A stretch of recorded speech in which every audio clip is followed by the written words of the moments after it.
मंडळी नमस्कार. जळगाव येथील जैन हिल्सवर शेती संबंधित नाविन्यपूर्ण प्रयोग व संशोधन बघण्याची खूप मोठी संधी जैन इरिगेशनने भवलालजी जैन यांच्या जन्मदिनानिमित्त उपलब्ध करून दिली आहे.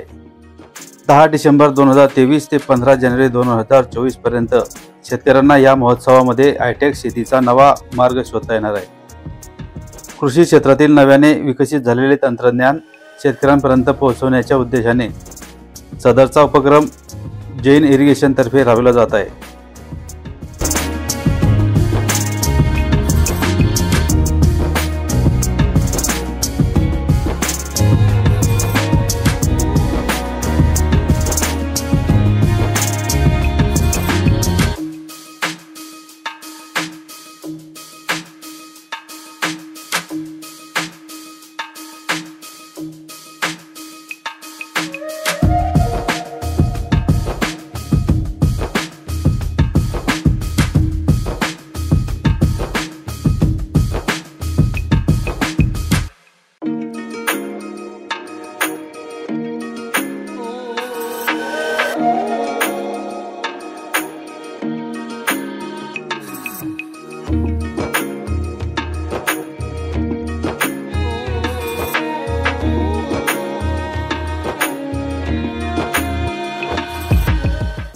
या महोत्सवानिमित्त विविध पिकांची प्रात्यक्षिके जैनच्या कृषी संशोधन विकास व प्रात्यक्षिक केंद्रावर उभी केली आहेत.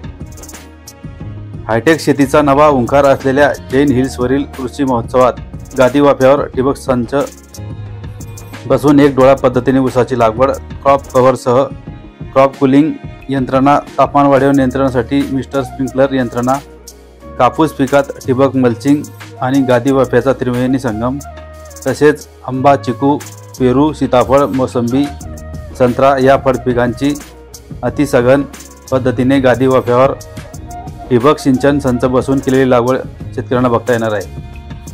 हवामान बदलाच्या संकटावरील उपाय म्हणून शेडनेट, पॉलीहाऊस, ग्रीन हाऊस यासारख्या बंदिस्त व नियंत्रित वातावरणात फळबागांची शेती कशी गरजेची आहे हे देखील शेतकऱ्यांना या ठिकाणी अनुभवता येणार आहे. जैन हिल्सवर शेडनेट व इनसेक्टर नेटमध्ये केळी, आंबा, जैन स्वीट ऑरेंज, संत्रा यांची केलेली लागवड सुद्धा पाहायला मिळणार आहे.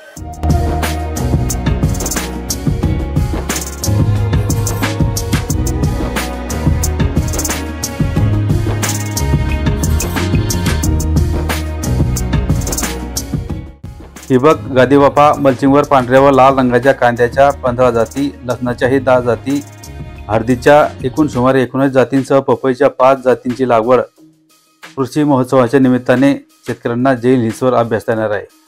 पपईमध्ये हळद व आले ही आंतरपिके घेता येतील हा विश्वास शेतकऱ्यांमध्ये या निमित्ताने निर्माण होईल. पॉलिमल्च करून गादीवाफावर आधार देऊन व आधार न देता अशा दोन्ही पद्धतीने टोमॅटो व मिरचीची शेती सुद्धा या ठिकाणी आपल्याला पाहायला मिळणार आहे. Jain hi tech plot factory Takarkheda येथेही एरोपोनिक, हायड्रोपोनिक भविष्यातील शेती, फ्युचर फार्मिंग, रोपवाटिका, दर्जेदार व रोगमुक्त रोपे कशी बनवतात ते अभ्यासता येणार आहे.